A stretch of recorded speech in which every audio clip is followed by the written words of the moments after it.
வணக்கம் நண்பர்களே, நான் செந்தில்வேல். இது மரபு செல்வமாம் திருக்குறளை நவீன நோக்கில், நவீன பின்புலத்தில் வைத்து, நவீன கவிதையைப் போல வாசிக்கும் ஒரு எளிய முயற்சி. கேள்வி அதிகாரம் பார்த்துட்டு இருக்கோம். இதுல கேட்பதுங்கிறது எவ்வளவு முக்கியமானது. இணைத்தானும் நல்லவை கேட்கன்னு சொன்னார். கற்றிலன் ஆயினும் கேட்க அப்படின்னாரு. நீ படிக்கவே இல்லைனாலும் பரவாயில்ல, கொஞ்சமாவது கேளு அப்படின்னு. அப்படிப்பட்ட அந்த கேள்வி ஞானத்தை அறிந்த சான்றோர்களிடமிருந்து நீ அறியாத விஷயத்தை அறிந்து கொள்ளும் அந்த ஆர்வத்தை, அதுதான் அவர் கேள்வின்னு சொல்றாரு. அது இல்லை அப்படின்னா உன்னுடைய செவிகளுக்கு என்ன மதிப்பு அப்படின்னு வள்ளுவர் கேள்வி கேட்கக்கூடிய குரல் இன்னைக்கு பார்க்க போன குரல்.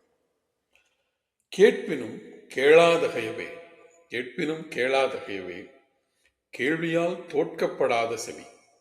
கேட்பினும் கேளாதகையவே, கேள்வியால் தோற்கப்படாத செவி. அது கேட்கக்கூடிய காதாக இருந்தாலும் அது ஒரு செவிட்டு காதிற்கு சமம்தான். கேளாத செவிடு காதிற்கு சமம்தான். எப்போது என்றால் கேள்வியால் தோற்கப்படாத செவி. கேள்வியால் கேள்வி ஞானத்தால் துளைக்கப்படாத செவி. ரொம்ப அழகான குரல். வள்ளுவர் இந்த நம்முடைய கற்றலை பற்றின அதிகாரத்துல சொல்லுவார். கண்ணுடையார் என்போர் கற்றோர், கல்லாதார் முகத்திரண்டு புண்ணுடையார்னு சொல்லுவார்.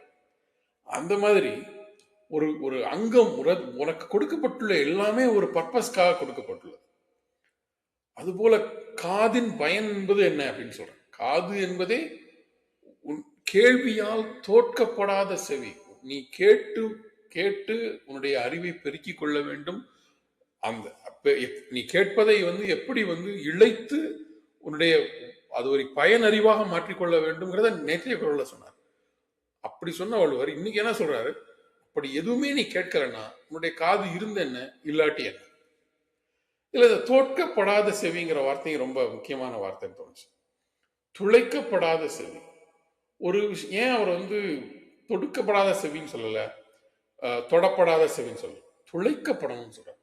ஒரு கேள்வி என்பது நம்மை சென்று துளைக்கணும், நமக்கு உள்ள ஆழத்தில் மாற்றங்களை செய்யணும்.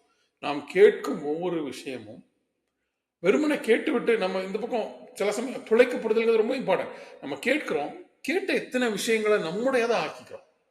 கேட்ட விஷயங்களை பற்றி சிந்திக்கிறோம், கேட்ட விஷயங்களை பற்றி நம்ம எழுதுறோம், இல்லை ஏதோ ஒரு நம்ம செயல்பாட்டுக்கு கொண்டு வரோம்.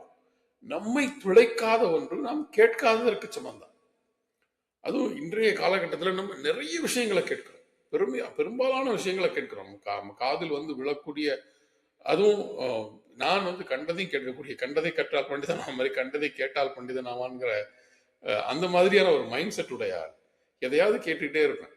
எனக்கு இந்த அதிகாரம் அந்த கேள்வியை எழுப்பு. கேட்கப்படுகிற, நான் கேட்கிற எல்லாவற்றாலும் நான் துளைக்கப்படுகிறேன். நான் கேட்பதை கொண்டு என்னை ஏதாவது 1% நான் மாற்றிக்கொள்கிறேனா? என்னுடைய நடத்தையை, என்னுடைய அறிவை நான் கேள்விக்கு உட்படுத்துகிறேனா? நான் அப்படி துளைக்கப்படலைன்னா அந்த காதுக்கு வெறுமன காது கேள்வி ஞானத்தை கேட்டுக்கொண்டிருப்போன் மட்டுமல்ல, கேள்வியினால் எவன் துளைக்கப்படுகிறானோ அவனே உண்மையான காதுகளை உடையவன். ரொம்ப இன்ட்ரெஸ்டிங்கான குரல். கேட்பினும் கேளாதகையவே, கேள்வியால் தோற்கப்படாத செவி. சிந்திக்கலாம். மீண்டும் நாளை சிந்திக்கலாம். நன்றி.